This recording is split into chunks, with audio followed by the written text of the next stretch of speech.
Alright, so I was just cleaning up all my tools that I carried to the junkyard. It was raining today pretty good and everything was soaking wet by the time I got home, so I was opening everything up, letting it dry out and kind of wiping everything down. I thought it'd be interesting to do a Junkyard Tools video, just show you guys what I carry to the junkyard. And I wouldn't bring all these normally. This is the first time I was at this particular yard, so I just kind of brought everything that I normally would have. But if I'm only after one thing, and I know what it takes, then I'll just bring a small bag with the tools that I know I need. But this is my full setup here, and I don't know, I thought it'd be interesting to kind of run you guys through some of this stuff. I've seen a few other videos where guys do this, but this is my particular carry tools, and mainly this is for Jeeps. I've done a few things on some Fords and stuff like that, but this is mainly kind of targeted towards Jeeps. Alright, first up, my blue point set. This is all 3/8. This is a 85-piece set, I think. It's all chrome. It's got everything from 1/4 to 1 inch and 6mm to 19mm deep and shallow. It's got E-Torques from E4 to E20. It's got Torques from T10 to T45. And the top up here, it's got a couple of extensions, some spark plug sockets, regular ratchet, socket driver, universal that's broken, small breaker bar, that sort of thing. The deeps are 12 point, and the shallows are 6 point. So they're normally, I can normally get everything with that combination.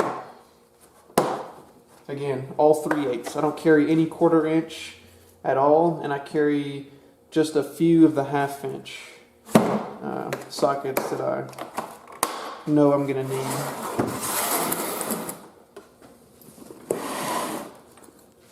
So sticking with sockets on this side, this is my 1/2 inch, 36mm, 35mm, 21mm. These two are Tecton. This is a Pittsburgh. And then I got a couple of just a small extension and a swivel for 1/2 inch. And that's the only sockets I carry in 1/2 inch. Everything else I can do in 1/4, or not 1/4, 3/8, and just make it work with that. Just trying to save weight mainly at that point.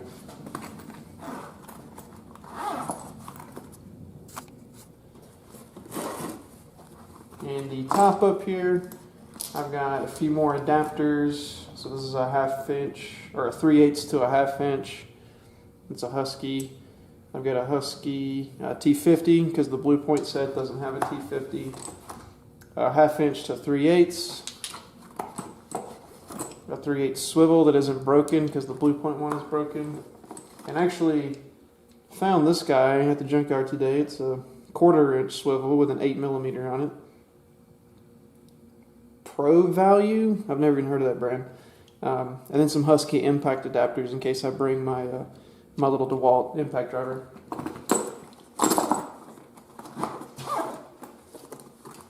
Okay, front pocket. I just have a couple bags, little Ziploc bags in here in case I grab a bunch of nuts and bolts. Got somewhere to put them. In the very front pouch, got a magnet on a stick right here. I've got a 4-in-1 or a 5-in-1 Klein screwdriver.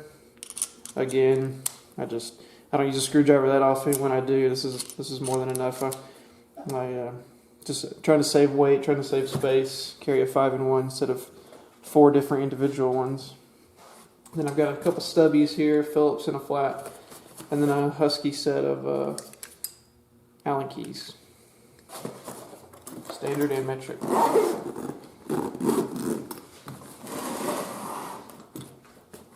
On this side, I've got a full-size can of Pea Blaster and a pair of just cheap gloves.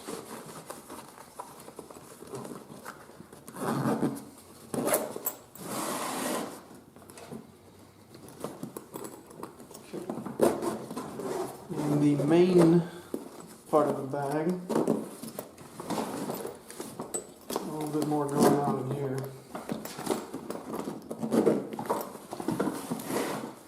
So in here on the front, I've got a 12-foot Pittsburgh tape measure. I gotta measure leaf springs or something.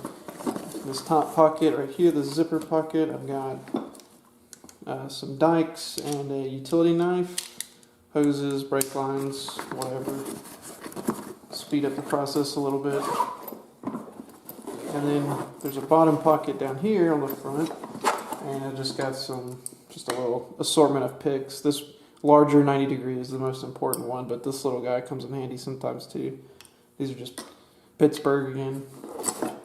Most everything in here is Harbor Freight, Pittsburgh, no-name stuff that I've had forever, or just more like cheaper brands. Like here's some Stanleys. These are Grip, Stanley, Kobalt, Pittsburgh. I think these are Walmart right here. But so I carry pretty cheap stuff in the yard, so if I do leave it or forget it, it's not that big of a deal. The Blue Point set's probably the most expensive thing, but I got that when I was 16 as a Christmas present, and I've worked out of it so much that I'm just so familiar with it. It's just, and I already own it, that I got, no hesitations about carrying that with me. Alright, so we'll start on this side. We've got a wrench roll. This is a right wrench roll. The right wrenches are not in here. They're in my main toolbox. But I already had this roll and I'm not using them, or I'm not using it for my right wrenches, so I use it for my cheap ones. So I've got, everything from, again, Pittsburgh to Craftsman Evolve to Husky, Ace Hardware, Great Neck, Duralast, Pittsburgh adjustable. That came in super handy, pulling some knuckles off today. So yeah, and I've got everything from 7mm to 21mm, and then some of the more common SAE sizes that you see on Jeeps, particularly the older ones. 13/16, 7/8, 5/8, 3/8, that sort of thing.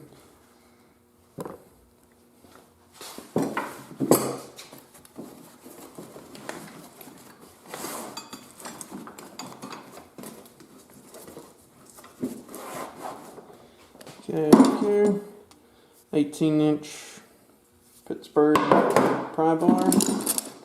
This is a 1/2-inch extendable ratchet from Pittsburgh. It goes up to 18 inches. I don't carry a breaker bar, I just carry this, and it's been more than enough. I broke 36mm axle nuts loose with this today, so it works perfectly fine. You can put a pipe on it.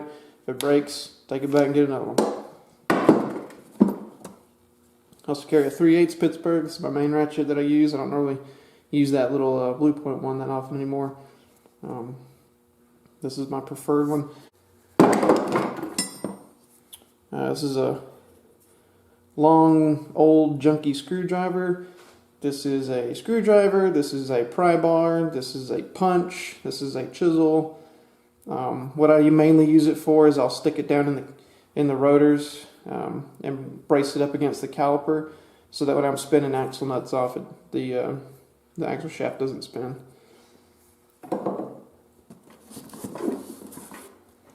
A little 3-pound hammer, very important. And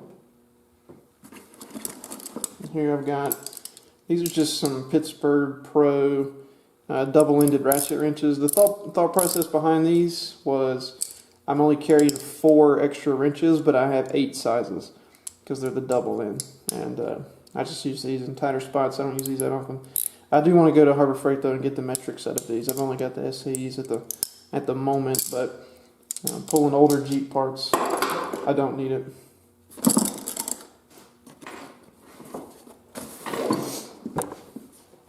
Up here, just got a couple of cheap punches for knocking stuff out, roll pins, whatever. Down here, got some Kobalt brand vice grips, locking pliers, whatever you call them. Some Stanley slip joint pliers. Some Stanley tongue groove, channel lock, whatever you want to call them. And then a small and a large pair of needle nose. These are grip. I've had these forever and they're awesome.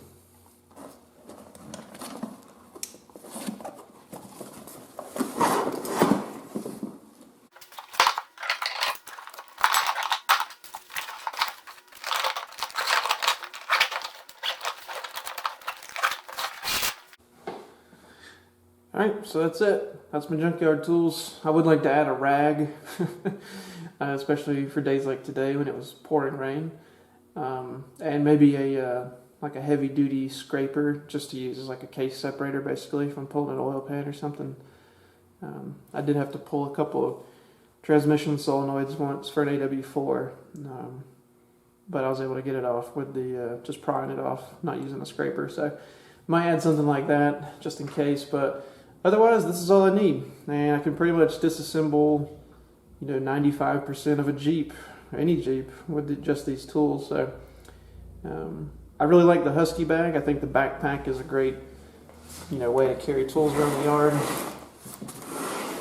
Keeps my hands free. It's got a ton of room. It's pretty heavy. It's not overly heavy, but it's really padded back here, and I throw it in the wheelbarrow or whatever when I get there and just haul it around that way. I don't have to carry it on my back the whole time, but if I do carry it on my back, I've got my hands free to do other stuff, whatever. It's got this metal hook on it, so if you want to hang it on a like a door handle or something to keep the bag propped up vertical and keep it from falling forward, you can do that. But it's actually a pretty sturdy bag. I've got all this stuff in it and it's got no problem standing up by itself because it's got a really hard plastic bottom down here. This is the 16-inch Pro version of this backpack. They make one a little bit cheaper. I think it's like $40 or $30, and this one's either 40 or 50, something like that. But this one's a much thicker material, and it holds up really well. It's a pretty beefy little backpack.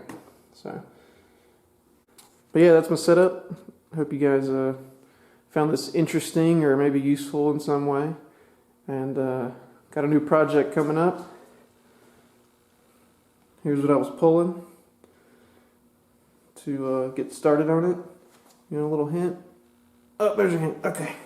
Yeah, so I'll have a video about that pretty soon too. I've got a lot of stuff going on with it right now, and I'm thinking about doing another toolbox tour too. We've moved into a new house and I've got like a full garage, so I've started up in my toolbox game a little bit more. So stay tuned for that too if you're interested.